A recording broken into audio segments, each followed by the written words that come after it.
Good evening. My name is Betty Tonsing, and I'm the Vice President of Programs for the Indiana Council of World Affairs. And we want to thank you for those of you who have joined us this evening, and we know that others will be coming. And I see them coming in now, and I'm extremely excited about that. We're particularly excited about this evening's program. It started out, I want to give a hats off straight away to Liz Gray and Ellie Payne, and you'll see them on the screen here. I teach at Purdue University. I'm teaching a course called Global Studies.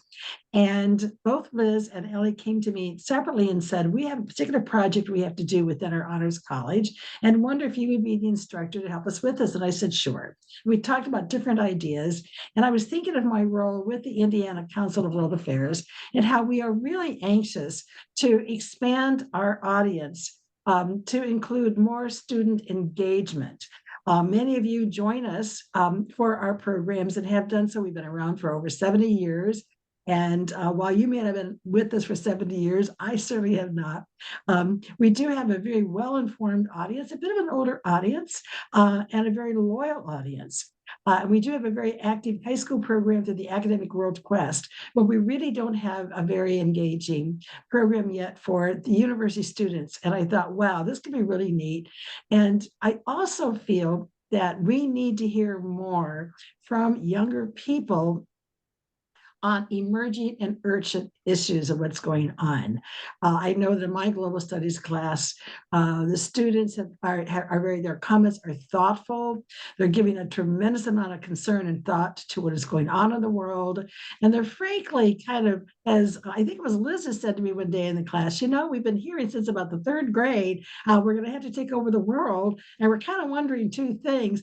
When do we get to have some fun first? I thought, well, that's a pretty natural college response.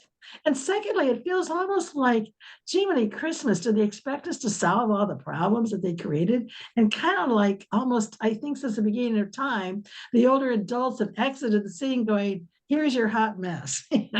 But it's I have a lot of confidence, a tremendous amount of confidence in this younger generation coming up. And it's pretty amazing when you think, for example, just in the last presidential election, someone not even yet 40 ran for president. And there's so many legislatures at the state and the federal level who are in their 20s even and 30s. But we're going to have some fun this evening. We're going to be having a very thoughtful conversation about several issues. There's been a lot of work that's gone into this.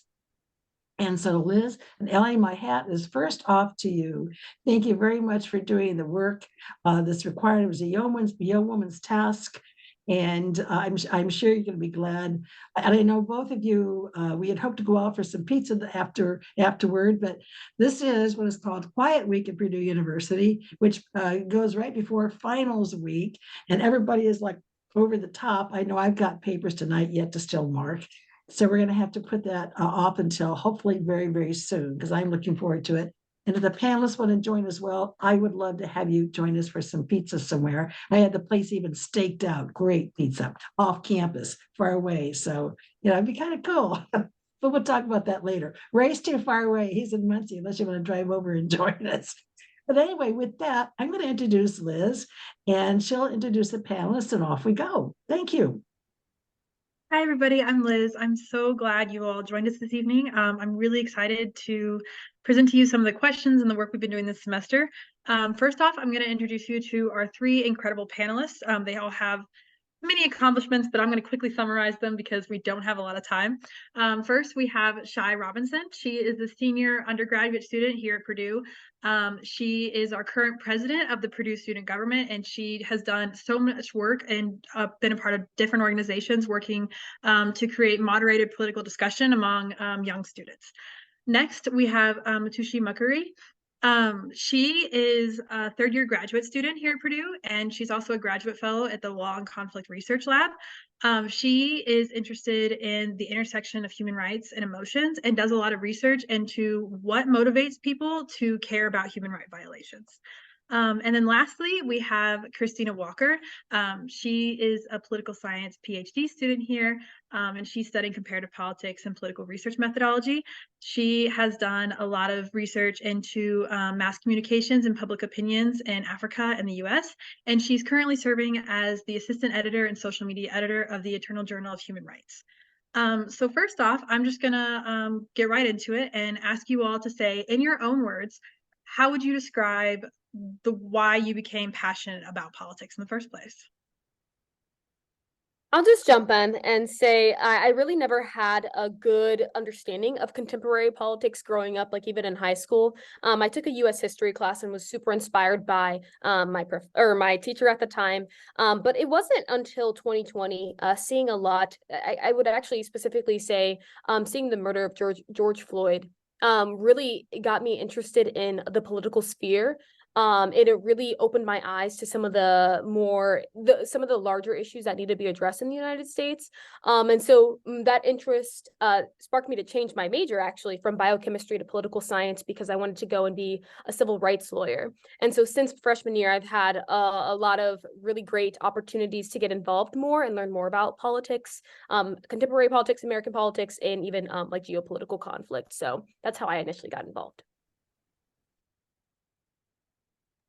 Yeah, I'll jump in. So when I was in high school, I was really interested in French, history, and government. Those were like the classes I enjoyed the most. And I didn't really know how to like combine those. I didn't really want to give any up. So I ended up interning in the Michigan Senate, which then turned into me being a legislative aide.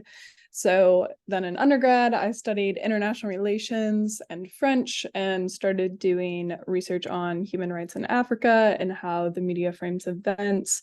Now in my PhD, I'm studying mass elite communications, understanding the spread of political misinformation, bias against women in politics, and political communication on TikTok, as well as large language models and artificial intelligence. Yeah. Hi, everyone. I apologize. My camera was acting a little weird, and that might happen throughout.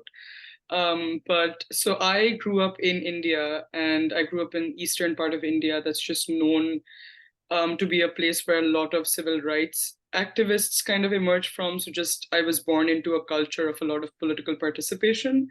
That alongside just moving to the US, and I actually moved to Purdue for my undergrad, where I got a degree in political science and psychology. And I was always interested at the intersection of those two subjects. And I was able to kind of find that space in my PhD program where I explore the psychological motivations of how people think and feel about human rights violations. So it's a bit of kind of growing up in a culture that cares a lot about politics and also developing an interest myself, which is how I ended up here. All right, thank you guys so much. So I'm so glad to hear about your all's interest, and I'm excited to explore those more through our questions. Our first question I'm going to pose to Shai. One of the things we did in preparation for this program this semester was we sent out a survey among Purdue students to see like what global issues they were worried about. And one of the things they mentioned the most is that they want to see more action from our political leaders in regards to climate change, education, human rights. So I just wanted to ask you, do you think our political leaders are taking into account like the concerns of their younger constituents, and what could they be doing to show that they value young adults and youth? Thank you for this question. To be quite frank, no, I think that there's a large generational disconnect. And I think that a really big part of this comes from some economic incentives and also like having your career as a politician. I think these are two like very problematic parts of the American political system. And so I would say, I think that within our own group of young people, we are very passionate about the problems that we do see, and we are very vocal about that and talking about them. And I will say that about us, and that's a very breaking the status quo of like not talking about politics, right? Like I've done that with my own family. So I would say no, I don't think that that our concerns are being heard. Can you please repeat the second part of that question? What do you think that our political leaders could do to make their younger constituents feel like they're being valued and feel like they're being heard?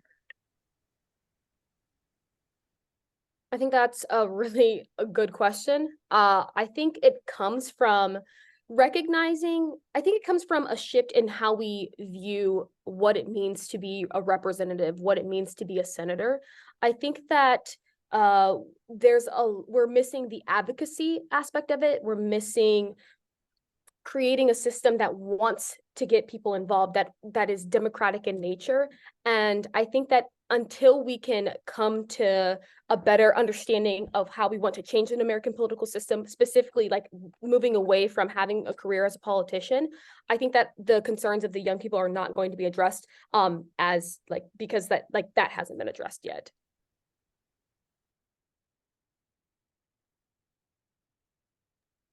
No, I really appreciate it. I think that's a really good example of like how a lot of things, I think our ideas of politics are changing a lot faster than sometimes we even realize.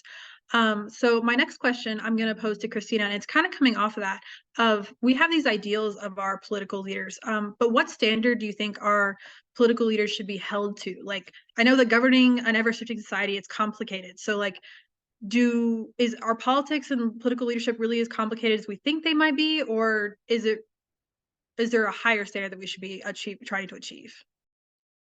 Yeah, and I think this has become, recently even more politicized. And I think, my opinion on it, and I don't think this is controversial, at least in here, is that they should at least be held to the same standards that, they're holding everyone else to, like these laws that we have. I will say too, on the last question, just kind of tie that in here as well. I do think it's sometimes tricky, especially with social media now, of how far do you go where you are communicating with your younger constituents on social media, right? Like I talked about saying TikTok and stuff. Like there's a lot of things that politicians post on their TikToks that they could never post elsewhere, but because those are the norms, and that's actually signaling to their younger constituents that they actually understand where they're coming from, understand their concerns. So it's always a tricky balance in that sense too, of how far do you go on that side before someone says you're doing too much, you're not acting the way that you should be acting as a politician. I also would just maybe push back a little bit on like the idea of career politicians and how like good or bad that is.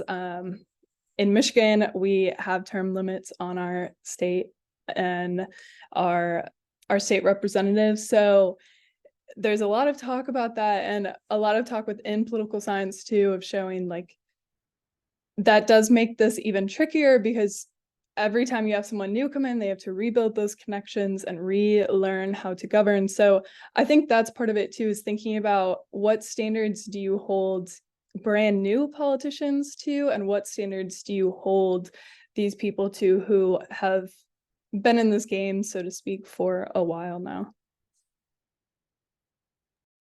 Yeah, I definitely hear that, and I like how you tied it into Shai's comment about having like career politicians, where I definitely think we need to see a little bit more of trying to bridge this generational disconnect, and have kind of our older politicians try to meet our youth in the middle, and like go to the avenues that they're going, I guess. My next question is kind of based on that same disconnect. It's from Matushi. I'm sure we all know that among young people, there's a very high level of distrust in government. And in that survey we've sent out to our students, there was a lot of concerns about political corruption and what that was doing to politics. So how do you think that those concerns affect the way that young adults will engage in politics? Hey, thank you for your question. I think it's actually a good thing that young people are not buying into the illusion of how good politics is, or they are actually aware of the reality of a lot of policy making, a lot of policymakers, and they're aware of the reality of democracies around the world. So I think it's a good thing that young people are disillusioned with the way politics stands today, because you can only start working towards something that you're in complete awareness of.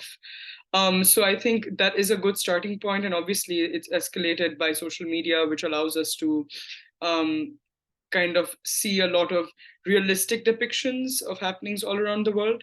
So I don't necessarily think that's a bad thing. Now, having said that, how do we take young people from being disillusioned to feeling like they can actually contribute towards change? That is where you start having conversations with young people. You kind of empower them with specific tools of their ability to advocate, or for them to be aware of how much impact that advocacy can actually have. Those conversations are really important. And also having forums and discussions like this, where we are able to realistically speak about the kind of impacts that we do, that's a very good starting point, I think. And I would also like to jump in. I made like 2 little notes about this. I think that I feel as though the realization of some of the corruption leads some youth to disengage from politics. They say, well, nothing that I'm going to do is going to make a difference, so why should I even engage in the first place? It's been like this the entire time. What we do isn't going to change. I've even heard some people say, well, we can make change when they all pass away, right? So there's a lot of mixed reviews on this, but I will say one thing that I'm really excited to see is like Gen Z in particular using our tech savviness to expose these different kinds of like corruption, right? Like making websites that say, you know, what has your senator, what has your representative voted on? What are their stances on this, this, and this? How has that translated into their actual congressional actions? And just making the information more readily available and easily digestible. I think that that is something so important. And I think that is being done using technology. And I think that is a really good thing to allow people to see this exposure, to get exposed to this, but then also not do anything, like take steps to change that. Because I think it starts with, you know, a recognition that you know that it's a problem, then you can address it. Yeah, and to just bounce off of what Shai just said, I think a lot of time this awareness and this realistic expectation of politics that young people now have is wrongly conflated with apathy, when it's not actually apathy. It's the development of a collective conscience, which is in complete awareness of what is happening. We're just not as starry-eyed, or we're not as naive about political expectations as earlier generations would have been. But that does not mean that we're apathetic. If anything, like Shai was saying, there's a lot of technological tools at our disposal, and individual action is far more motivated than it has been probably ever. So those are things that are actually optimistic, and those are things that we must look forward to when we talk about young people engaging in politics. And I will also say, sorry about this, but I didn't really get exposure to politics when I was younger. And I think that is one of the things that I am intentional about with my own siblings, with my my cousins who are, you know, they're in high school, right? Letting them know about the issues that I care deeply about. Like my entire family knows that I'm very vocal about a lot of different things, but that passion can translate into them being aware of this, being able to talk with their own groups about these issues because, or, you know, I think it's just super important to have that kind of like generational effect. No, I definitely agree. And I'm glad that you brought up the aspect of social media coming into that, because I know that like my awareness about several issues comes from like different Instagram pages that I follow where they cite their sources, and I can go look it up that way. And it's a really good way to get quick information. But I also know that sometimes I'll like have to take a break from like social media in general, just because there's so much that it's like I mentally can't handle it anymore. And I just need a moment to just like, the world's not all on fire. There's still good, you know, we can eventually make some change. So kind of going off that social media approach, and this is a question I'm sure like all the 3 of you will have something to say on. How, like, what actions do you think students around the world are taking to make their voices heard? And like, how does social media really change the way we approach political action in regards to education, in regards to movement, advocacy, really any of those?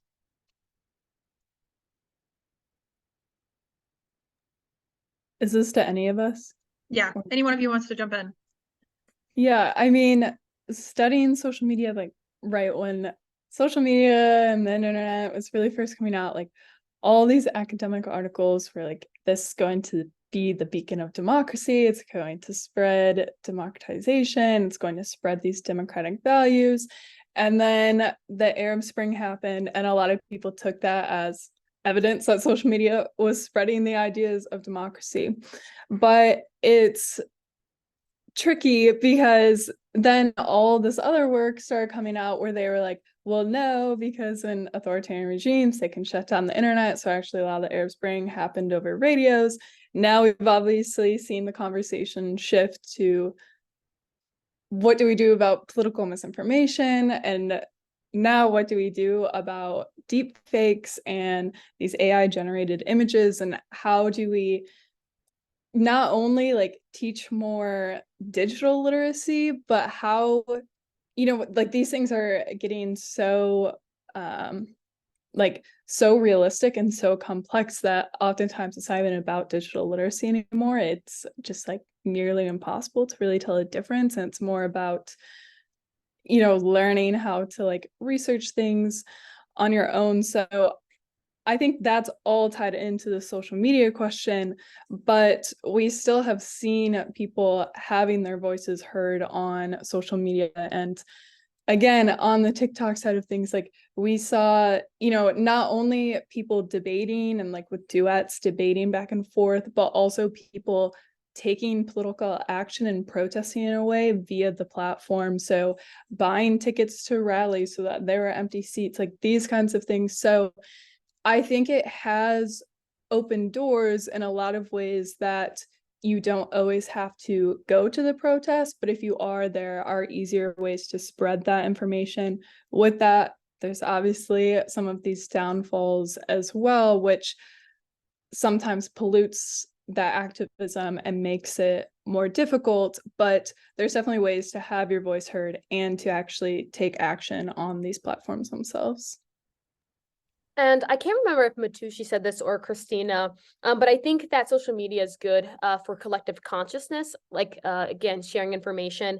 I also think that it's important for grassroots organizations and organizational efforts being made to protest and get people together. I mean, I know I've gone on TikTok, and because of what is happening in Gaza, specifically with the Palestinians, I know that there are like creator funds being used to try to generate some revenue to go, towards like the Palestinian Children Relief Fund and things of that nature. And so I think from like a grassroots organizational perspective, it's a really good thing. But I will bring up some issues that I have. And one particular problem is that people think that political activism on social media is enough, right? And that sharing posts is going to be enough.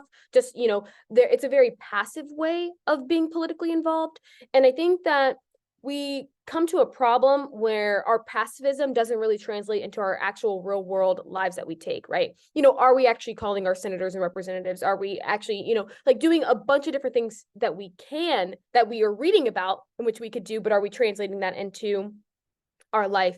And one of the examples that I had recently come across was, during Black Lives Matter, people would change their profile picture to a fist, right, in solidarity. But that was the extent of their activism. And so I think it can allow people to be more passive. But another thing when it comes to blaming social media, I feel like we like to blame social media a lot for a lot of our issues, and I think it deserves its own criticism. But one thing that I think falls in the face of blaming social media as a whole, we're not talking about the actors who are perpetuating and spreading misinformation and disinformation, right? We're blaming it on the system as a whole, on Instagram or on TikTok. I think we need to start addressing the people who are actually doing, these bad actions, and having a little bit of putting pressure on them to stop doing so, to make these platforms safer and more interactive and just better overall. So those are the comments that I wanted to make on this. Really quickly, I think, again, like much in line with what Christina said, I think social media does create like a platform for people's ability to mobilize or people's ability to share, start a conversation, engage with others on broader political topics. Having said that, I think this conversation about how passive or how active posting about an issue is, I think it's pretty nuanced. I think for some people, if posting gives you a sense of individual gain, which you feel like you're a part of a broader movement, then sure, like I think people should post, and that is a legitimate form of activism, because hashtags have informed real life change in certain situations. But I do think that as users of social media, or as young people engaging in those forms of activism, you must also be aware that that's not the only way of kind of doing activism. Or just because someone's not posting, it doesn't necessitate that they don't care about it as much, right? They might have other outlets.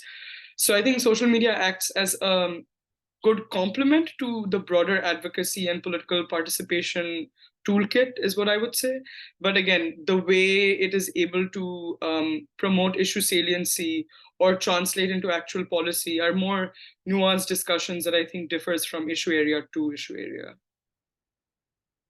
And what Majushi just said made me think about like just political discussion and political forums, like Reddit is a big, there's a lot of, you'll find a lot of different types of people on Reddit and having different conversations.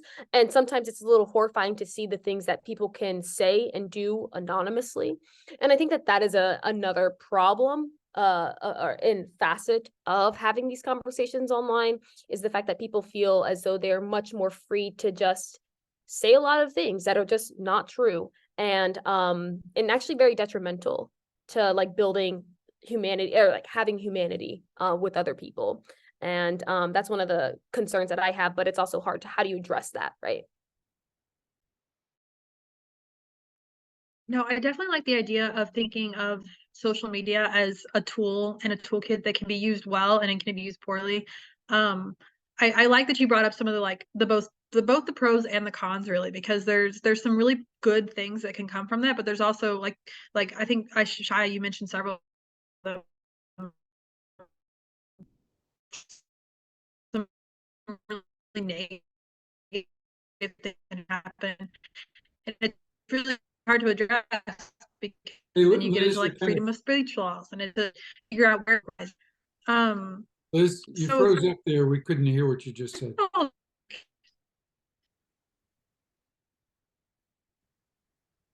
We've mentioned. Okay, I think we've lost her. Can you hear me now? Yes, we can hear you now, I think. Your picture's frozen though, but go ahead. Ellie, Liz, are you with us? Back with us? Yeah, I think so. I'm not sure what happened because I haven't had an issue with it so That's far. okay. Ellie and Yeah. Liz, if either of you freeze, the other can step in. Just have the questions at ready. Yeah. So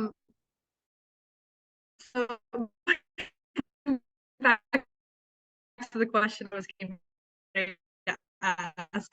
One of our students in the survey mentioned their concerns about political corruption, transparent government where the voice of the people is listened to, then democracy as we define it is dead.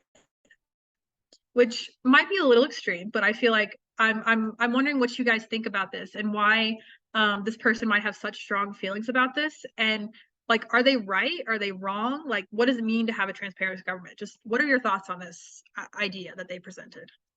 Liz, you cut out again. Would you mind repeating the question? Sorry.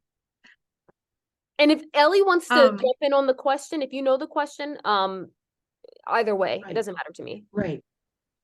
Yeah, if you want to take over, Ellie, just for a little bit, and I'll see if I can get my internet working.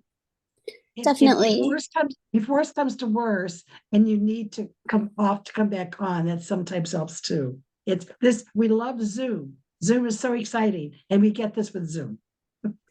Definitely. So I think that the question that Liz was starting in on was regarding a response to our survey, in which one of the respondents said, if we don't have a transparent government where the voice of the people is listened to, then democracy as we define it is dead.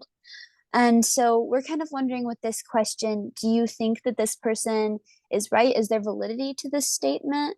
And if so, what does it mean to have a transparent government? How are we working towards that? Matushi, go for it. Matushi, go for it. Go ahead. Okay. So I was going to say that I think this idea of transparency within a governing body is extremely important. And I think that this comes from how do I put this? Just a lack of information, because I feel like a lot of the things that politicians do, that our congresspeople do, is actually very open, right? We can look to see who's donating to certain campaigns, who's being endorsed by whom.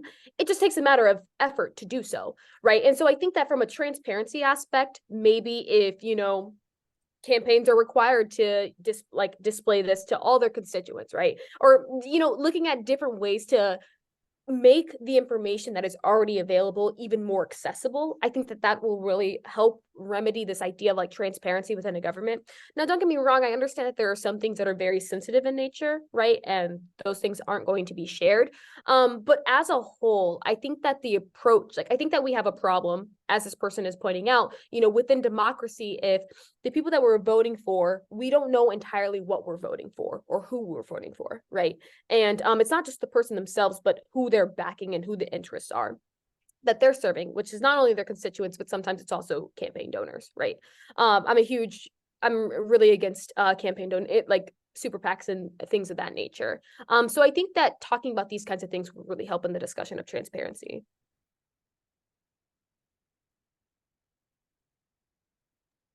So I think just knee-jerk reaction, I would say, is that democracy is not dead. Let's start off there. I think when we have discussions about transparency, there's a difference between the existence of corruption and there not being systemic ways to combat that corruption, right? And we live and work in a country, thankfully, where there are systems and procedures and laws which kind of exist when there are things or people or events that break those laws. And that is one form of ensuring transparency, that there are a Bill of Rights and there is a judicial system. There are all these things that you can fall back on. I think when people have conversations about transparency, the conversation tends to expand upon having to live with outcomes that they did not expect, or having to live with outcomes that they dislike, which again is frustrating as a citizenry in the whole, but I don't think that negates the purpose or existence of democracy in itself. The fact that we can vote someone out of office, the fact that we can try our best to kind of move towards ideologies that we think are good for us in society, all of those things are important tenets of democracy that very much exist. So I think, yeah, those are just other facets to think about. I think we have like a sort of warped idea of what transparency is and how democracy ensures transparency. No, I definitely agree with that. And I like how you're saying that there's multiple things that build up to democracy, and transparency might be one of them, but there's different ways to interpret that for sure. And that kind of leads me into my next question, because I believe that one of the important things about being transparent, having a good democracy, is communication and having our news stations. So this brings me to my next question, which I wanted to pose to Christina, because you've been doing I know you've done a lot of research in mass communication and whatnot. I know that like youth of our generation have had this unique experience of growing up in the information age, where everything's at our fingertips. Like there's constant news streaming in about political movements, conflicts all around the world in a way that we haven't seen before. So what does growing up with this kind of access to news and this kind of access to communication do to somebody? And is it like a good or is it a bad thing? Yeah, so I mean, right, like I myself have grown up in this era, and as Matushi knows, being in classes with me, like I'm constantly listening to podcasts and things in the morning and like getting all this news. And there is, I think especially in the past few years, we've seen more people saying like, I can't look at the news anymore. Like it upsets me too much. Like I need to separate myself. And I think there are a lot of arguments around that, of like the privilege and being able to do that as well. And like going back to these ideas of using social media as a form of activism, and thinking about like it is a way to connect people, and in getting all of that news, there is more transparency where you don't have to wait for things to go to press and to get to your doorstep to read it. Like, you have it instantaneously to read. There's also obviously downfalls to that, again, with the misinformation side of things, and true misinformation where, you know, it's accidental reporting, that they made mistakes in the reporting because they're trying to get it out so fast, which is different from disinformation of purposefully misinforming people, right? So yeah, but I mean, overall, I do think it is a positive, in part because you can hear all of these different views. You do have the option to hear from different news sources. You don't have to hear from just one, which obviously some people still decide to do. And we've seen that that's a problem. So we've seen what happens when you don't have access to all that news and you get stuck in these echo chambers. Yeah, and I've also heard arguments where, you know, I've heard people say that their 15-year-olds are way more educated than they ever were about politics because they have access to all this information. I've heard other people say the exact opposite, that their you know, teenagers are completely tuning it out because there is so much and there's so much other stuff to engage with. So I mean, there's always going to be a balance there. I do think it is positive overall, not just for the news consumption and information consumption, but also from being able to have collective action and build collective action via these different platforms, and even like through podcasts and things to get more specificities on topics that you're most interested in. And go, Matushi, go for it. Thanks. I think, just to expand upon what Christina was talking about, I do think that there's a lot of positives, but policymaking needs to catch up to the negative ramifications of big tech, right?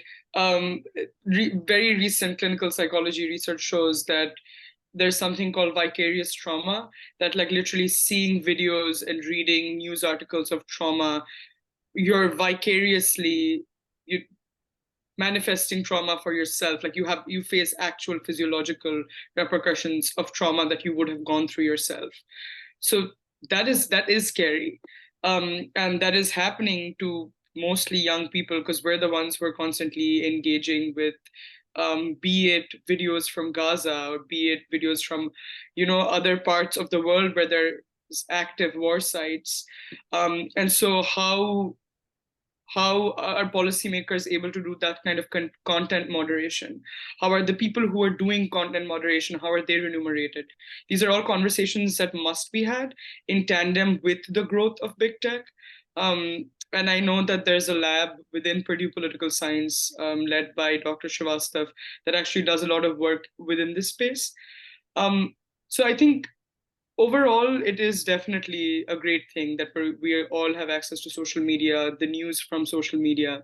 But I do think from an institutional level, there needs to be interventions which kind of curb the harms, so we're able to enjoy all the pros of having social media without kids in the next 5 to 10 years growing up to have vicarious trauma, or growing up having to grow up faster than they need to.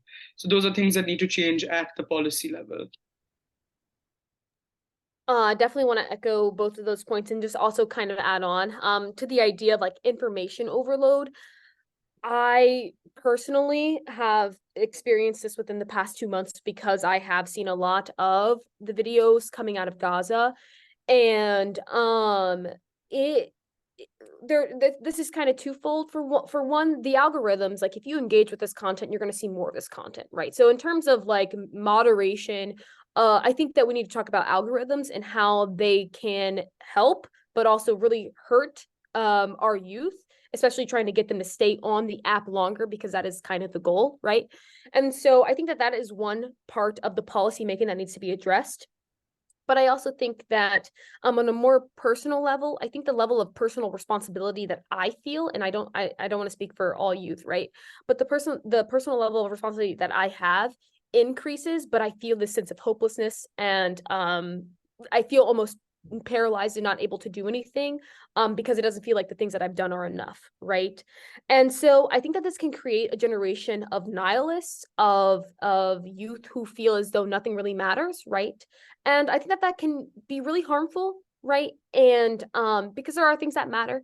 And so I have to bring it back down. And like Christina said, it is a privilege to be able to put it away and to turn away. But I do think that that is something incredibly necessary that we really need to focus on. And then also on the concept of political mis and disinformation, I think that it's really cool that there are some new apps coming out that are able to kind of like, for instance, I know that there's this app called Ground News, and they'll show a story and then they'll have like 5 to 10 articles below, and it'll tell you the political rating, and you get to read with ease, you know, different takes on a single topic and issue. And I think that trying to platform those kinds of apps to help people be more engaged and to encounter different types of media, I think is super important. Yeah, and I also think if we are not focusing enough on regulation, what happens is you're importing the existing systems and existing hierarchies within the world just onto this new platform. So there is certain kinds of people who can continue to disengage with the news, whereas other people cannot disengage because either they're a part of the news or they're associated with it across multiple vantage points. So that's where the emphasis and the nuances of regulation really come in and come in with importance, because you're really able to kind of filter through that in a systemic way while actively working on dismantling those existing systems, maybe like patriarchy that you're importing from the real world onto these platforms. No, I think you made some really good points. I like that Shai brought up Ground News. It's actually one of the apps that I use. So I thought that was really funny. It's really interesting to be able to see like how different sides have the same different takes on the same story. And I can't remember if it was Christina or Matushi who brought up like almost like having trauma from something you haven't experienced just based on watching the videos.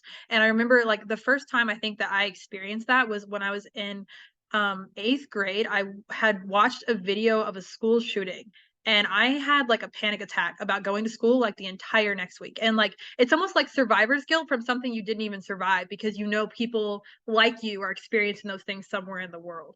So I definitely see what you, like there's a lot with communication. I like how we've kind of comes to the conclusion that social media is definitely has some pros, has some cons, and there needs to be some sort of middle ground. But kind of going off of that, where we've mentioned a lot how sometimes with as much information as we're getting and as how negative some of that information can be. Shai, I think you said it earlier, where you've had people say, why would I even engage with us? It's too exhausting, it's too much, I can't. So how might we encourage our young adults who might feel burnt out by current political conflicts or who are just overwhelmed to try to take a step back and then re-engage with politics and continue to take action so we can continue to make change? I know this sounds kind of silly, but one of the more calming ways for me to not want to disengage is having actually a community of friends who can understand where I'm coming from and I can talk to them about it, right? And I think that's so important for community building and having really strong connections with others. But like knowing that I'm not alone in this is super beneficial. And it makes me be like, okay, there are actually people who are sane and they recognize these problems and they want to do something about it too. And if we continue to grow up and we continue to stay involved, we can do something and we can change this, because at the end of the day, we're the ones who are going to be inheriting this political system. And another issue that I have is this idea of like the maintenance of the status quo. I mean, I've heard this thing that democracies typically last like 250 years, right? And then there comes like some really big, revolution and we get something new. And I think that from what I've heard, we're approaching that. I think that recognizing political systems should be fluid and they should be adaptable and not so rigid is something that our generation is realizing. And I'm really hoping that we'll be able to apply this within our lifetime, and trying to make a system that's not so, so timely, right? And can respond to things quickly, respond to issues quickly, right? So that's kind of like my little perspective.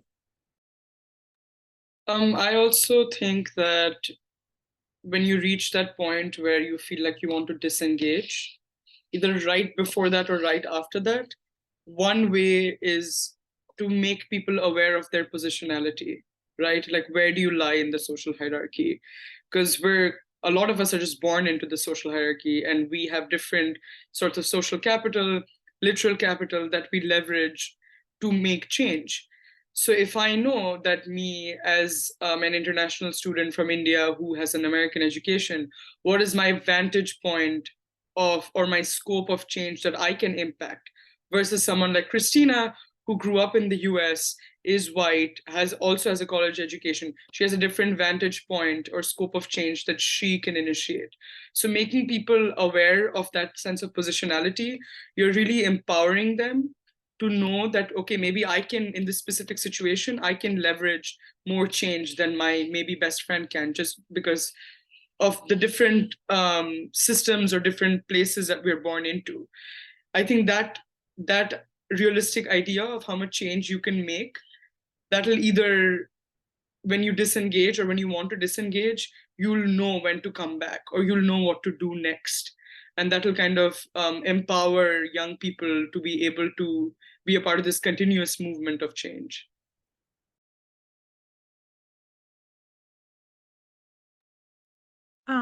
Christina, I know that you're probably the oldest of our three panelists. Do you have thoughts on that? How you might re-engage with that when you've, like, I know you do communications and I know you've researched different things around the world, so I'm just interested in what your take on that might be.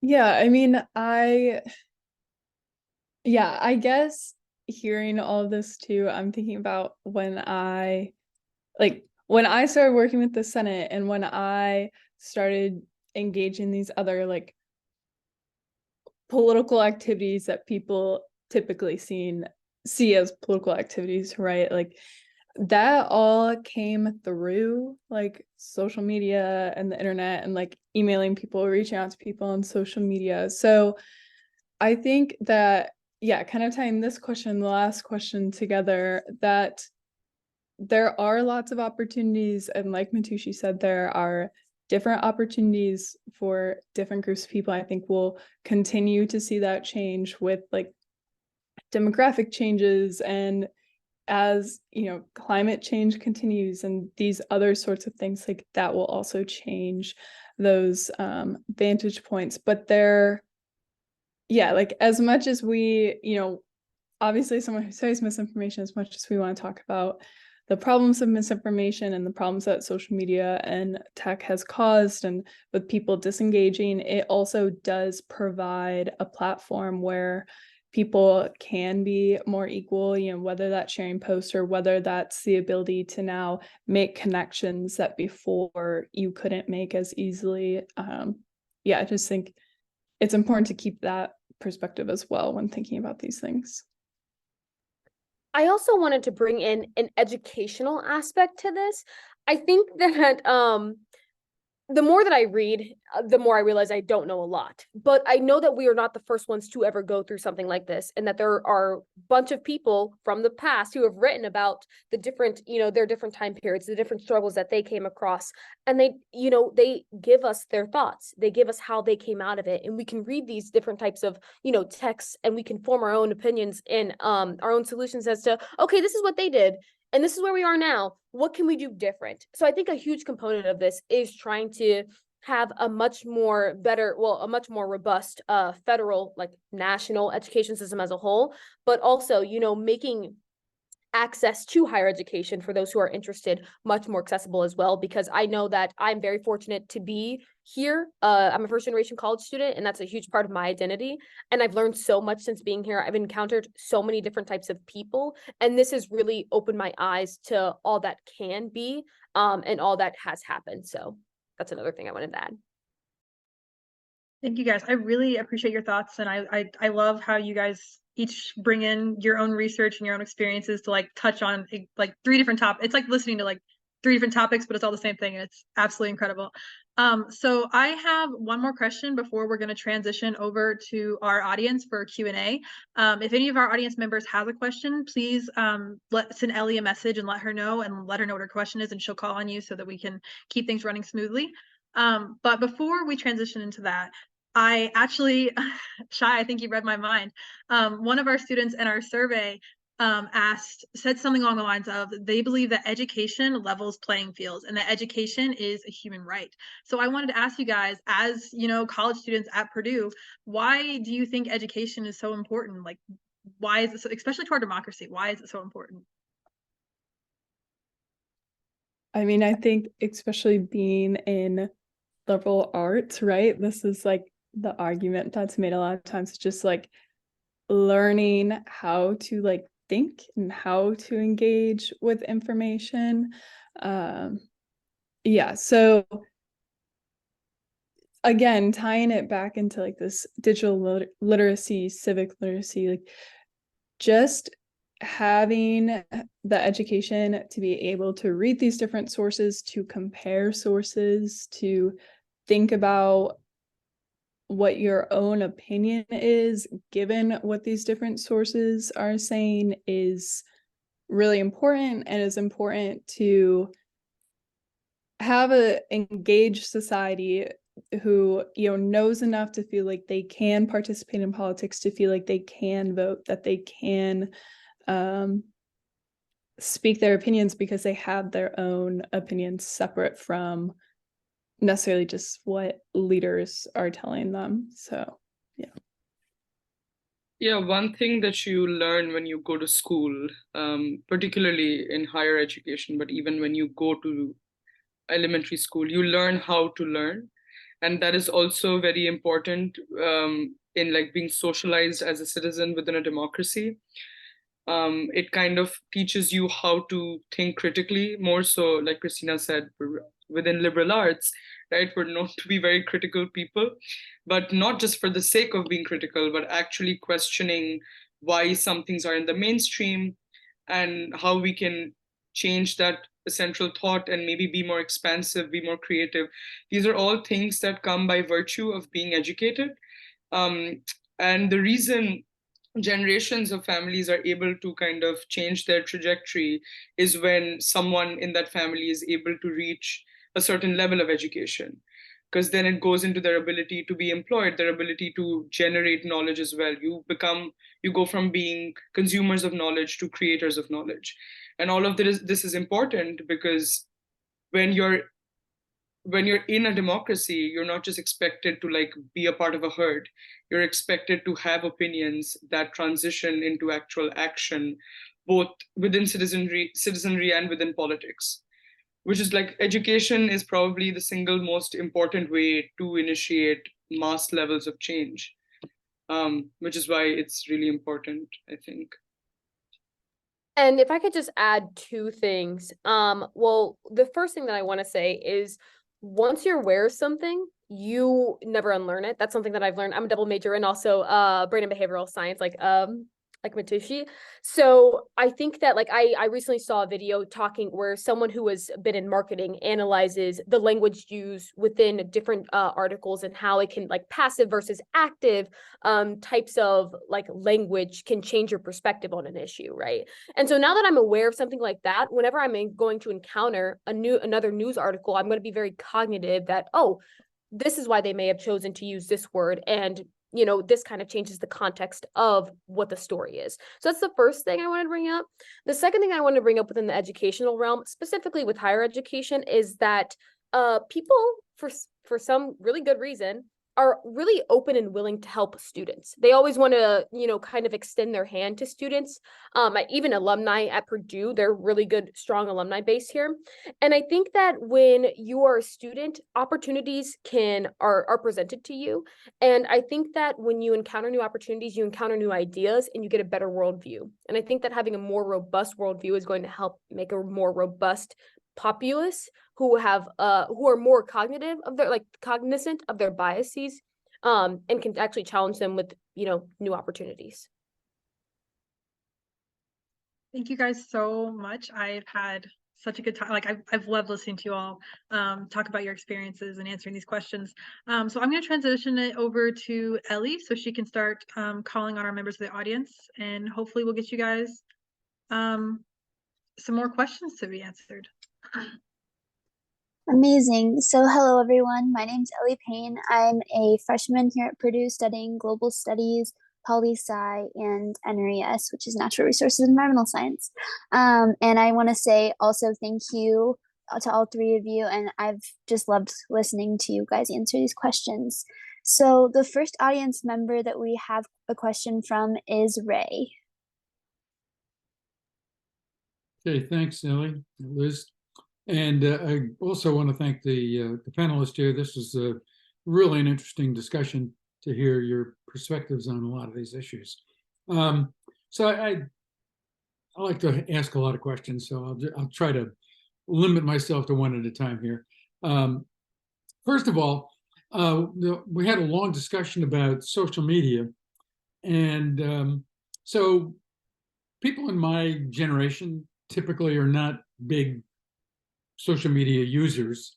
My kind of take on social media is that a lot of times social media relegates complex issues to sound bites and short responses that are really subject to a lot of logical fallacies. I mean, we have, anecdotal evidence is used to prove points. We create questions and put the burden of proof on the accuser as opposed on the accused as opposed to the accuser.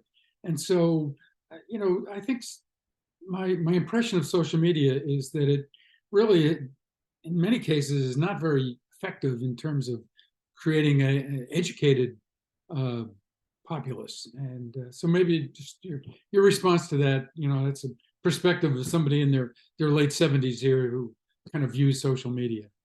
So I would love to jump in because I do want to talk about two things, a generational difference in the consumption of media. I think that for older generations, they kind of grew up with like, I'm always going to watch this one news channel, right? And that can also create a little bit of a trajectory of like not challenging anything. And I think that can be problematic and add to generational differences. But on the topic of like news or sound bites and things like that, I think of course there are going to be content creators online that is their entire spiel, right? Like intentionally doing that so that they can get clicks and shares, whatever.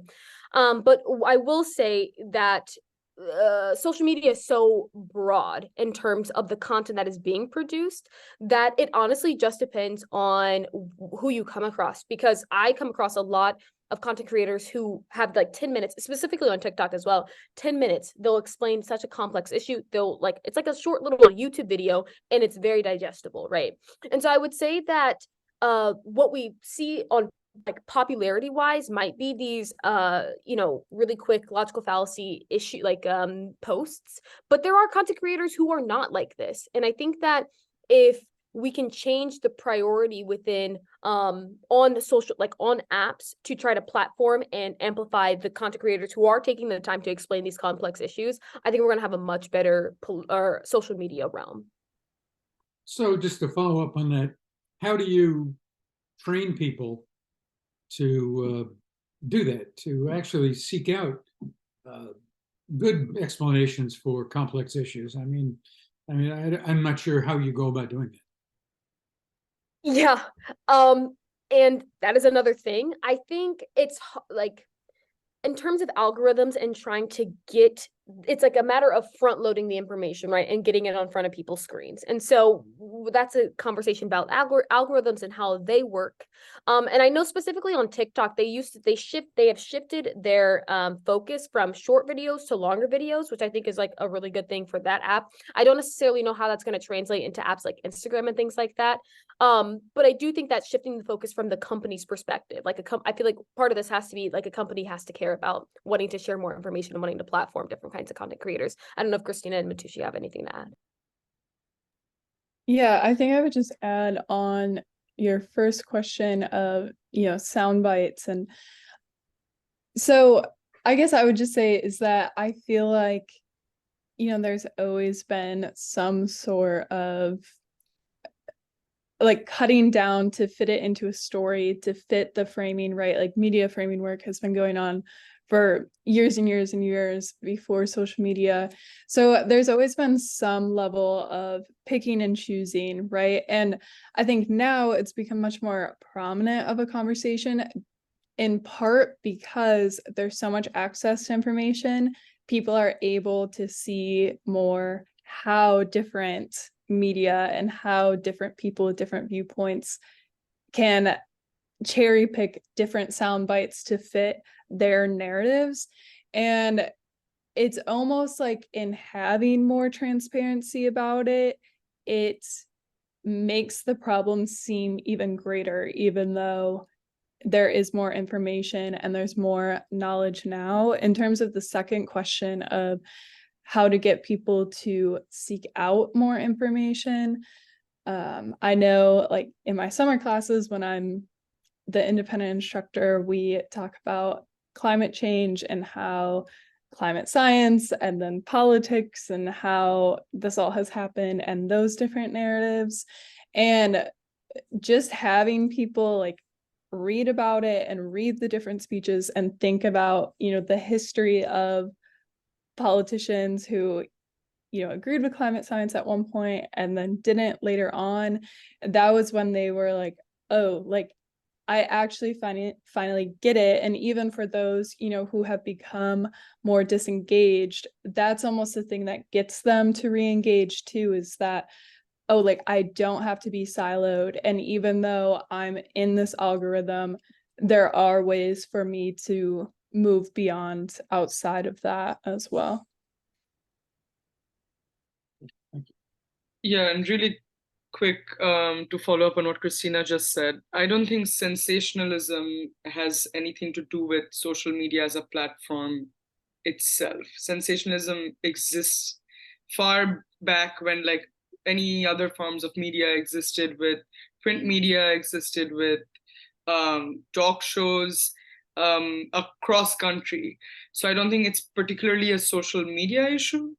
Having said that, I think we think it's particularly a social media issue because of how much salience it has assumed, because of the veracity of deep fakes and misinformation, disinformation. But I think it's important to recognize that it's not anything to do intrinsically with social media, because it always existed in other forms of media as well. And I will say one more thing. I think that I've had an extensive history with political discussions on Purdue's campus specifically. And I think that one of the things that I have been really active about is actually going to groups who I don't agree with at all, and having a conversation, because they can either, challenge my position and make me want to go and do more research to figure out, okay, how am I wrong in this aspect, or what are the other perspectives on this? But that's the big idea. It's opening the perspective by having a different conversation that might encourage someone to go do more research on their own. Okay, thank you. Thank you, Ray, for your questions, and thank you each for your answers. Next, we had Amy with a question. Hi. Shai, you just led off my question perfectly. How can we get students to care about learning about the other and keep them from going into those algorithmic rabbit holes that do nothing but really congeal tribalism? I think the biggest problem surrounds the mentality going into political discussion. I think when you talk about politics and you talk about opposing sides and opposing views, it's framed like it's a debate, like you're going to win something and someone has to be a winner, someone has to be a loser, right? It's kind of this idea of like zero-sum politics. I'm very much against that. Because I recognize, after having multiple conversations with people I don't agree with, you're not going to change someone's mind in one conversation, especially if it's like you just want to get your point across really quickly, right? And so I think that if we can change our mentality going into political conversations and being like, okay, you know what? I'm just going into this to see what this person is going to say, right? It's not going to change my mind, but I just want to hear them out and I want to be charitable, even though I may disagree with them. I think that is really important. And that is something that we have tried to practice here with the Political Discourse Club. And that is something that I have extremely been trying to apply in my life, just being charitable with people who I don't agree with, but still trying to engage with them. How do we foster that? How do we get everyone to feel that way? Because really that would be very helpful, I think, in society, if everybody felt like they needed to learn and understand the other. I think it comes for one, like again, with sensationalism, I don't think that the media market that we have right now is encouraging people to go and look at the other side. If anything, I think they're encouraging you to just stay within an echo chamber and to listen and to tune in to what they're going to say. But I also think that this needs to start at a much younger age, right? You need to start like trying to encourage clubs like the Political Discourse Club, I would argue, or just even conversations like this when they're in high school, when kids are in high school, right? Because when you have exposure to something like this, exposure to trying to develop your own thoughts, taking into account what other people are saying, and this idea of like teaching students how to go find information in a good, credible way, I think these change your life. And I don't think that this needs to happen in college, right? Like, I think this needs to happen much sooner. Yeah, I would also just say it's important to think about, not just social media's role, but also socialization's role. So, yeah, so like, I mean, some of the foundational pieces in this came out way before social media, right? And how people form their party identities is usually what they saw their parents' party identities were. That's what they grew up around. That's the information they have. And it's sort of the easiest path forward, right? The path of least resistance. You already have that information. So back to this point of education, it is really important, especially in high school when people are just becoming enfranchised, that they have people who are not telling them like their political affiliations. They are talking about these different narratives going on in the media and encouraging them to think about what the different debates around that topic are and where those debates stem from.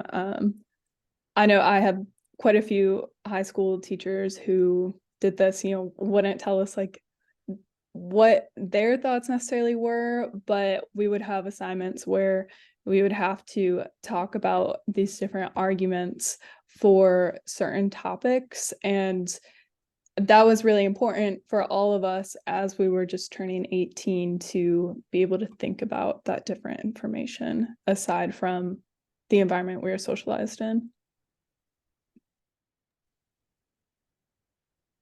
Thank you. Next, we have a question from Clarice. Hi. Enjoyed your talk. Shai mentioned that democracies last about 250 years and then we go to something else. And that's disturbing because we're getting close to that mark, and it's certainly farther away than when I got my poli-sci degree. But I'd like to see some improvement in our democracy. And I just wondered if there's any movement among the young people today to abolish the Electoral College. I think you're preaching to the choir when you talk about abolishing the Electoral College. I think that even in high school, like when, students were learning about this, they're like, wait, what? Like they don't even understand the concept of what the Electoral College is. And I think that when you don't even have a populace who knows what that is, that is a really big problem with democracy, right? And I think it also plays into the idea that it's okay, so we have this, but we also have the popular vote. But if the popular vote is supposed to be representative of what the democracy wants, of what the nation of a people want, then why does that why does the Electoral College trump that? And I think that goes into also conversations surrounding elections. I think that when we have a presidential year, we see a lot of political participation, but when we see off years, we don't see as much engagement within a democratic process. And I think that this adds to voter disenfranchisement, right?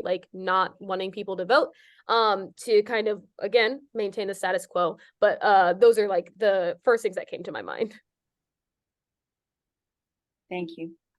We're not going to get any better unless we do something about it in off years and keep it in the forefront of everyone's mind.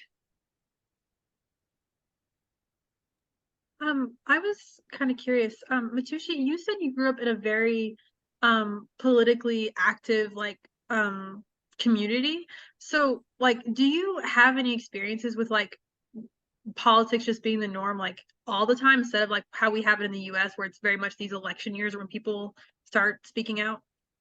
Right. So India is different in the sense that I think my take as to why so many people vote in the American presidential elections is because you're, as an individual, you're trying to optimize your scope of impact. And so if this is like a really big election, you will go out and vote because you're trying to optimize your impact in it. But like in India, because we have like a federal system where there is the state and the federal government, you can have different states can be ruled by different parties, and you can have a completely different party who's ruling at the center. So state elections become that much more important, right?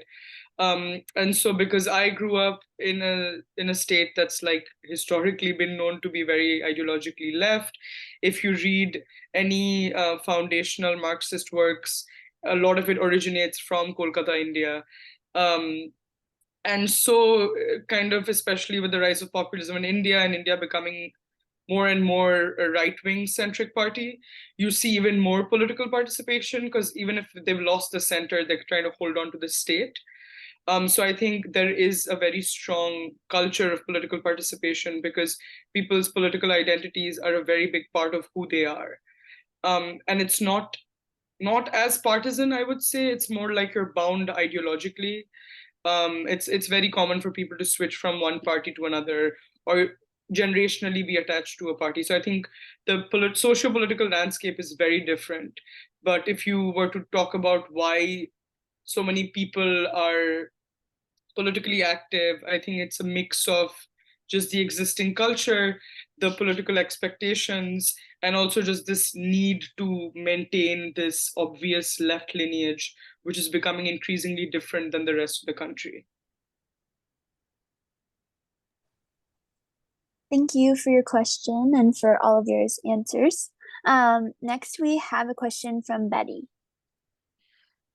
Thanks, Ellie. I want to dive into politicians, who are also called people who hold, because politicians is kind of like it's become a dirty word, but they're simply people who hold an elected office. And some of you hold elected office as either on a Senate or school Senate or this office or that office. And, and there's going to be winners and losers. Someone's going to win and someone's going to lose. And then you look for the next election. But I am wondering, I'm glad Claire brought up Electoral College because I was going to bring up also the two issues that I see as impediments. One is the Electoral College and what is gerrymandering. And I see both of those. Well, Electoral College, of course, started out historically from the very beginning. It's part of Madison's idea. And the person who mucked it up was Thomas Jefferson, who wanted winner take all for the votes in Virginia, and then all the other states followed, and Madison was sort of fainting on the side. But the gerrymandering is really a threat to democracy at its best, and the ability to vote. And listening to your comments and with my own feelings, I'm looking so forward to seeing more and more of you get engaged. It's just a big mountain in the way. And I'm concerned that until something is done about the gerrymandering, it's just going to continue getting in the way of making effective change. And we see the results of how wretched it is within Congress right now with the elected officials. That's got to go. The Electoral College is clearly one thing that has got to be resolved, but the gerrymandering, and even when you have an organization as conservative as the U.S. Chamber of Commerce saying this is simply not good for democracy, that says something profound. What are your ideas on getting this resolved? Because on both sides, Democrats and Republicans both went into the back rooms and agreed to this to create safe places for their own politicians to get elected.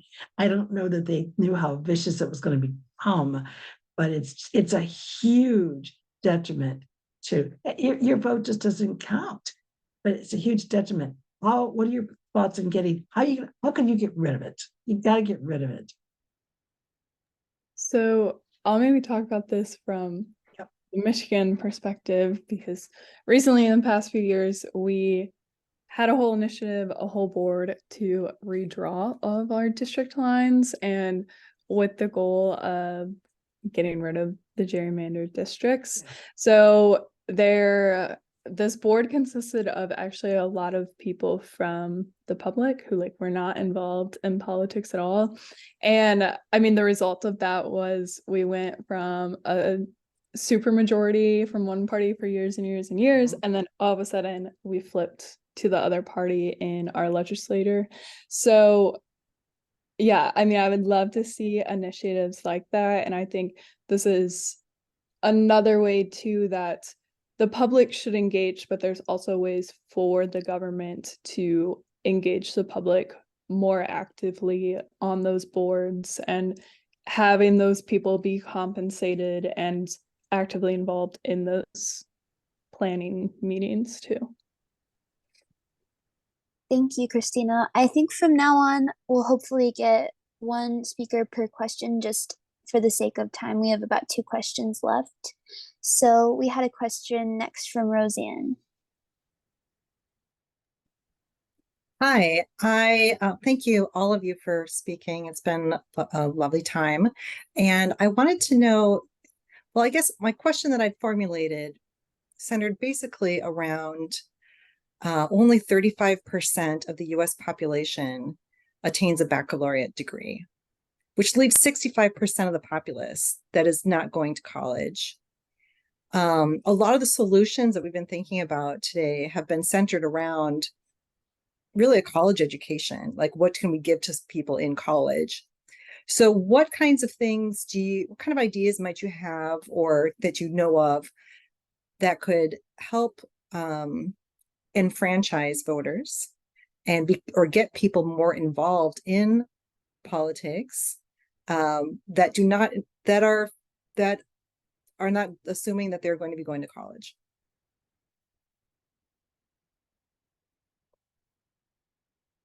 I mean, if no one's going to jump in, I will jump in immediately. I know I spent a summer in Argentina, and I think one of the things that their governance has is if you don't vote, you get fined, right? So, I mean, there are initiatives like that where you could encourage people to vote that way. A bigger discussion I think needs to be had is just like national public education, right? And I think it just needs a complete overhaul. I think we need to look at what principles are being taught for students. Is it more of a passive education? Is it more active, right? Are we creating different types of learning? Are we just prioritizing grades and getting good grades and this kind of relationship between a student in that kind of realm? And I think that we need to look at like what is the utility in college? What is the utility and value in having a bachelor's degree, right? And how can we start implementing different aspects of this at a younger age into our public education systems? I think those are my thoughts. Thank you, Shai. And so I think the next question, it's from Marvin, and I think it would be suited to Matushi. It's about voter motivation in this upcoming election year. So Marvin, do you want to go ahead and ask your question? Yes, I've really enjoyed this meeting today. It's really refreshing. Thank you, ladies. So with almost a year before our important election in 2024, how can we combat the voter fatigue and ensure that the true messages are getting out with through all the misinformation noise that comes in? Yeah, thank you for your question, Marvin. I think it's at 2 levels. Firstly, you have to look at it from an organization standpoint, and secondly, look at it from an individual standpoint.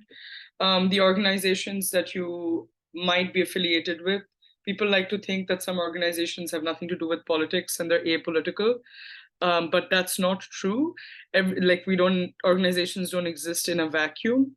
And even if you're apolitical, voting is essentially one of the things that you should be doing just as a citizen.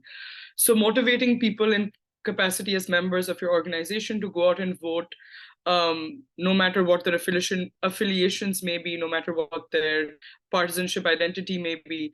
That is one way to motivate people to go and vote. Secondly, at an individual level, I know a lot of young people think that how much does my vote even matter, particularly with the Electoral College. If you're in Indiana, that is a big question that people grapple with.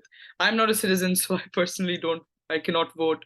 But regardless of that, just having this conversations with your friends who might not be from political science, who might be from STEM, or who might be from other backgrounds, and telling them that even going out and voting, that particular act has some scope of impact. And that individual level, I think those are two vantage points within which you can motivate people to grow out of their voting fatigue. And also, like, sharing campaigns on social media. I know specific politicians that you might be interested in, they have social media teams, and so talking about the kind of policies that they are there to promote, doing your bit to share that, making it accessible for young people through social media, through TikTok, through Instagram. Those are like different ways, I would say, we can actually mobilize people within our circles. Thank you very much. Thanks to everyone for their thoughtful questions and for all of your thoughtful answers. I'm going to go ahead and pass it off to Ray now to finish up the night. Okay, thanks, Ellie and Liz, and to our panelists. I really appreciate the time you took to share with us this evening. This has been very informative from my perspective. Hopefully the rest of our audience enjoyed the presentations.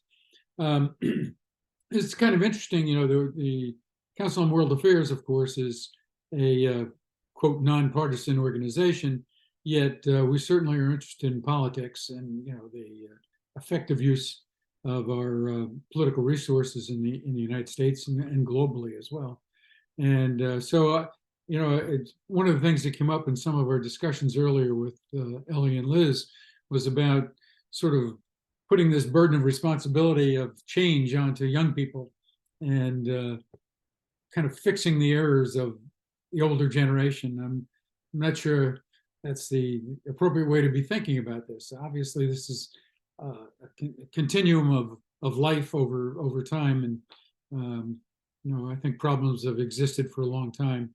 I think if someone kind of chastised me about blaming social media for mistakes, but media has been making mistakes for a long time. So, but at any rate, this has been a great discussion. We certainly will be posting this presentation on our YouTube channel, again, social media, and the complexity of some of the discussions that hopefully will play out on that. And I just want to thank you all for participating tonight, and again to Liz and Ellie for putting this presentation together for us. So with that, I have a question before everybody leaves. Sure. I'm wondering if we had a panel similar to this, but we had like, as the instructor, when Liz and Ellie came to me, ICWA does have a very strong interest in wanting to engage more younger people, because we are aware our own organization really is, our audience is really older. And we thought, well, let's do this and see how we might, maybe this might be the next step toward creating a university level programming. And I'll be curious to talk with the students later to find out more of your thoughts on that. I would just tell a quick story. When I was recently attending, I had a bee in my bonnet about getting an MDiv. And I don't know why, but it was just a bee. So I was attending the Christian Theological Seminary. I was an older student compared to the younger students, and we're in a circle. And I was totally taken aback when a young woman who was soon going to be a minister herself turns to me and she's like, I'm representative of the entire generation, right? Of saying, your generation, you people. And it was like the problems that they're going to have, like, well, we have Social Security and awards and this and that. This is, you know, you created this. And no, you have to remember, the Vietnam War and all that kind of, my gosh, wait a minute, we didn't trust anybody over 30. Get like, and I was so taken aback.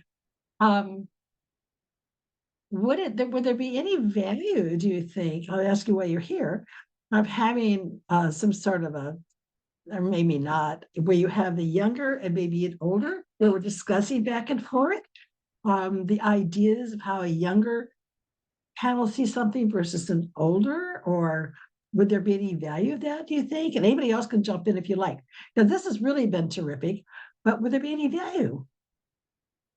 I will definitely jump in and say, yes, of course. I think that cross-generational conversations are extremely important. I know that when I go back home for Thanksgiving, I have a lot of political conversations with my grandparents and things like that. So I think it's always super important. But I did want to just say briefly, thank you all for listening to all of us. The Yes. questions were very insightful. I'm really appreciative of the audience. You guys are super engaging, and I hope what I said at least was beneficial in some way in giving you a new perspective. So. Well, this is recorded. And so Roseanne at Honors College and other educators, and for the students who are here, this is a tool, a recording is a tool. And so it's yours to use and to keep in any way you see. But maybe we'll have a discussion that might be sort of redundant and who would come and listen to it anyway. But just curious when Ray was bringing that up, that we're not going anywhere just yet. But thank you. Ray, did you have anything else you wanted to add? No, I don't think so. I think, again, just thank you to everyone. And you guys are going to go get pizza? I will say, putting my ICWA hat back on real quick. We will be back again in January. For those of you who are here, the students also, we're picking up back our programming for distinguished speakers in January. And our next program is going to be January the 18th. And that is going to be on religious extremism. And it's going to be a really interesting panel. We have two of our presenters.